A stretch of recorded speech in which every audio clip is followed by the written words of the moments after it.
Hi வாங்க இன்றைக்கி veg kurma செய்ய போகிறேன். எப்படி செய்யுதுன்னு பார்த்துடலாம்.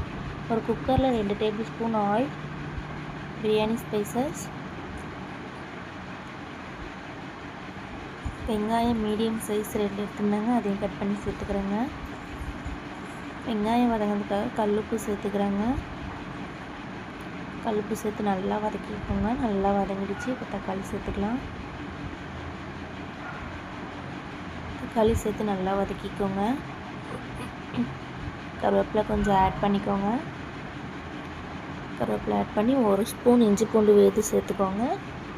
அது நல்லா வதங்கட்டும். அதுக்குள்ளே ஒரு மிக்ஸி ஜாரில் தேங்காய் அரை மூடி எடுத்துருந்தாங்க. தேங்காய், முந்திரி, சோம்பு, பட்டை, லவங்கம் போட்டு நல்லா ஃபைன் பேஸ்ட்டாக அரைச்சி எடுத்துக்கலாங்க.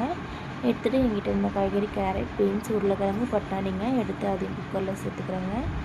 நான் என்ன மசாலா யூஸ் பண்ணால் வீட்டு மிளகாத்தூள் தாங்க யூஸ் பண்ணியிருந்தேன். அதை 2 டேபிள் ஸ்பூன் போட்டுக்கிட்டேங்க. போட்டு நம்ம அரைச்சி வச்சுருக்க தேங்காய் பேஸ்ட்டை ஊற்றிக்கலாங்க. ஊற்றி தண்ணி தேவையான அளவு ஊற்றிக்கோங்க.